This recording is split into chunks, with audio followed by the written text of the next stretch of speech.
आज से लाखों वर्ष पहले सत्य युग में एक असुर रंभ की जलती चिता में उसकी पत्नी महिषी ने कूदकर अपनी आहुति दे दी थी।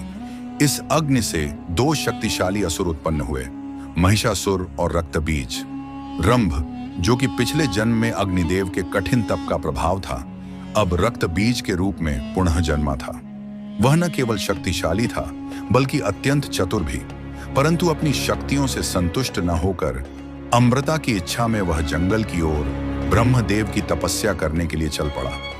सैकड़ों वर्षों की तपस्या के बाद ब्रह्मदेव ने रक्तबीज के सम्मुख प्रकट होकर उसे वरदान मांगने को कहा। रक्तबीज ने अमृता की मांग की, परंतु ब्रह्मदेव ने उसे अमृता का वरदान नहीं दिया। इसके बजाय ब्रह्मदेव ने उसे ऐसा वरदान दिया जिससे उसके शरीर से गिरे रक्त की हर बूंद के पृथ्वी पर गिरते ही नया रक्त बीज उत्पन्न होगा। वरदान प्राप्त कर रक्तबीज पाताल लोक की ओर गया और वहां महिषासुर के राज्य में तबाही मचाई, अपने शत्रुओं को पराजित कर पाताल लोक का राजा बन बैठा। इस दौरान पाताल लोक के शासक शुंभ और निशुंभ भी ब्रह्मदेव की तपस्या कर वरदान प्राप्त कर चुके थे। उन्हें वरदान दिया गया कि उनका वध केवल एक महाशक्तिशाली स्त्री के हाथों ही संभव होगा। स्वर्ग पर आक्रमण करते समय देवताओं और असुरों के बीच भयंकर युद्ध हुआ, जिसमें रक्तबीज, शुंभ और निशुंभ ने देवताओं को हराने में महत्वपूर्ण भूमिका निभाई। इंद्र देवता और अन्य देवता कैलाश पर्वत पर जाकर महादेव से सहायता की गुहार लगाने लगे। कैलाश पर देवी पार्वती ने देवताओं की याचना सुनी और असुरों का विनाश करने का निश्चय किया। उन्होंने चंड और मुंड के अपमानजनक शब्दों से क्रोधित होकर अपना विकराल रूप धारण कर लिया और तब महाकाली का जन्म हुआ। देवी काली ने चंड मुंड का संहार किया, परंतु रक्तबीज का सामना करना अत्यंत कठिन था।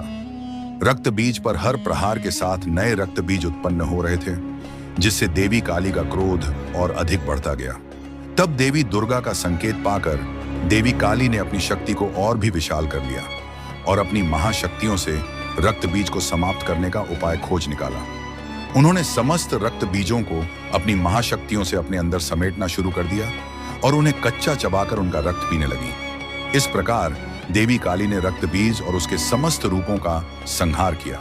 इस महाविनाश के बाद देवी काली का क्रोध शांत नहीं हुआ, जिससे समस्त देवता भयभीत हो उठे। तब देवताओं ने उनकी स्तुति की, जिससे देवी काली धीरे धीरे शांत हुई और अपना मूल रूप धारण कर लिया। इसी प्रकार उन्होंने समस्त असुरों का संहार कर देवताओं को पुनः उनके स्थान पर स्थापित किया और पुनः जगत में शांति की स्थापना की।